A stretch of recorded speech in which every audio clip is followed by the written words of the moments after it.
Hey, Stonecreek Church family, are you ready for a little courage refuel? Can you see that? Have you picked up your wristband when you come to church? We have these wristbands, or send me a text and I'll get one to you. I've officiated at countless weddings, and every single time there's this unique moment. A lot of couples are already kind of changing it to have a more specific, uniquely intimate moment, but it's that moment where the groom sees the bride for the very first time, right? You know that moment. The bride appears. She is beautifully dressed. She's elegant.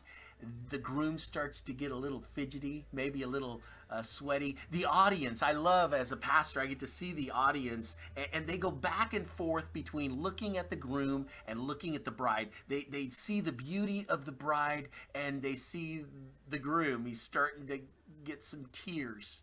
Maybe he's overcome with emotion. He starts to sweat. He has the sweaty palms. I've even seen a groom pass out.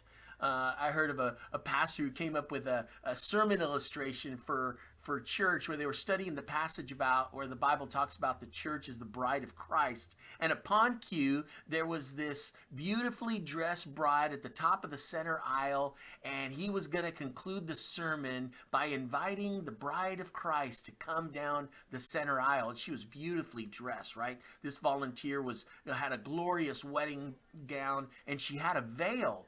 The veil covered her face. She started to walk, and she walked into one of the pews. She walked into several pews. She couldn't stay on the path. She kind of pinballed her way halfway through the aisle until somebody took pity on her and escorted her down the aisle. This is a perfect image of us. We too sway from side to side. We struggle to stay on the path that Jesus has for us, and we stumble, we fall. We're not as faithful as we should be. We don't always respond to the call when he calls us to spend time with him, and we're often so preoccupied with less important things. But he still calls us his own. He still calls us his bride. And something tells me, he's not fidgety. He's not nervous. He's not anxious. If only we could grab the arm of our loving Father as he walks us down the aisle, preparing a beautiful banquet for us, right? When Jesus builds something, he builds it to last.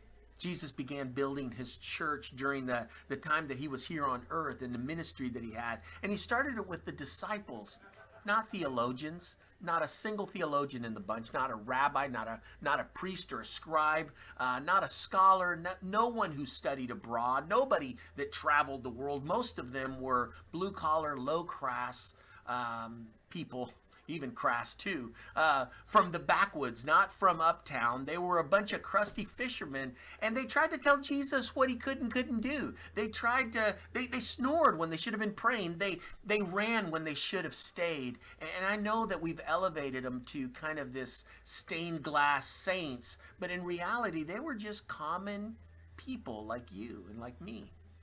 And Jesus chooses to ask them a question. Who do people say that I am? And each disciple kind of gave a turn. Some say you're a prophet. Some say you're just a miracle worker. Some say you're Elijah. And it's Peter's turn. And you know Peter, he's a wild card, right? He's full of passion and zeal, and he probably is remembering that first encounter that he had with Jesus when he spent a whole day, hot day in the sun, fishing without a single nibble, and now he's got his nets and he's ready to throw them in, but Jesus insists that he try one more time. And Peter had never had such a catch, right? Overwhelmed him more than his boat could hold. And Jesus changes his job description and says, from now on, you're going to catch people. You're going to go fishing for people. Jesus invited him, and Peter accepted, and it was an adventure that he would never forget, right? I don't think he ever forgot watching somebody that was lame begin to walk. He never lost sight of the fact that he saw blind people receive sight. He never ate another meal without remembering that Jesus fed 5,000, right? The reality is that he would never go to a funeral again without remembering that Jesus raised the dead. Every time it rained, I'm sure he remembered that Jesus calmed the storm.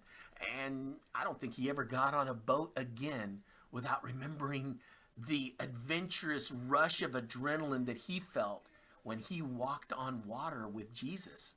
You know, after some silence, Peter decides to answer the question, who do people say that I am? And Jesus says, who do you say that I am? And Peter says, you are the Christ, the Son of the living God. This is not a logical, calculated answer. He reached his conclusion because God planted a seed of faith. Jesus took that seed, he watered it, and he inaugurated the most ambitious mission in history, the church. Jesus is a carpenter. Jesus has another project on the table, and he shows Peter the blueprints, and he says, on this rock I will build my church, and the powers of hell will not conquer it. On the unshakable belief that Jesus is the Son of God, the church is built.